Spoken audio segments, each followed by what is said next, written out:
dans la série En voilà une invention qu'elle est bonne, j'ai débusqué un sextoy. Un sextoy, c'est un jouet sexuel pour les réfractaires aux anglicismes. Ouais. Encore que... Oui, je veux dire, cet anglicisme, vous le connaissiez, quoi.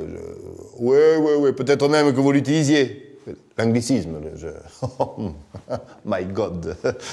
Oui, bon, un godemiché, quoi, voilà. Bon, un godemiché, le sextoy, mais dont la particularité sera d'être connecté à une tablette de lecture. Vous savez, les tablettes... Voilà. Et laquelle tablette proposera des lectures érotiques.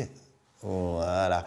Vous voyez? Ce qui fait que la machine diabolique va débusquer là où vous en serez de la lecture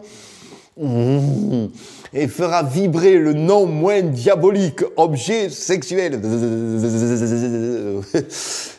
Bon, voilà, il paraît que la chose sera conçue exclusivement pour les femmes. Oui.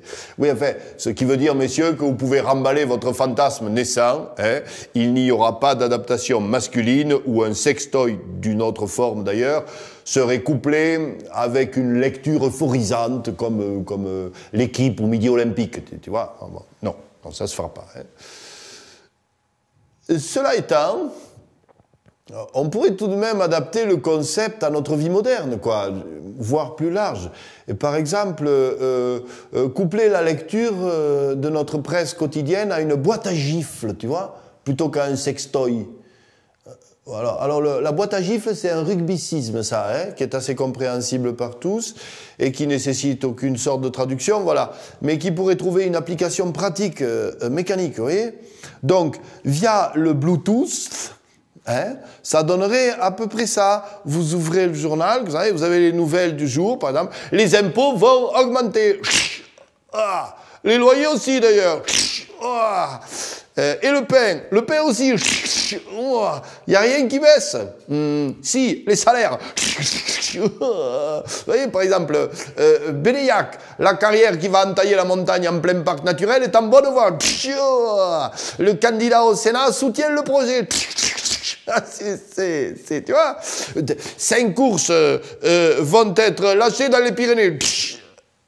Ah, j'ai pas pu m'empêcher, ouais. Et 12 dans le bois de Vincennes. C'est vrai? Non. Dommage. Hein. Voilà. Le conseiller général du canton a inauguré une nouvelle maison de retraite. Rien. Ah ouais, sans panne. Nous publions son discours. Ah, c'était pas en panne. Bon, voilà. Enfin bon, sûr qu'à mon avis, le truc aurait du succès. Avec ses limites, bien sûr. Ouais, parce que, je veux dire, pour la lecture des catalogues de promesses politiques non tenues, par exemple, à boîte à gifles, ça suffirait plus. Il faudra en revenir au premier sextoy cité plus haut et se le brancher en haute fréquence. Là où vous savez. Ça aussi, ça aurait du succès. Ou pas.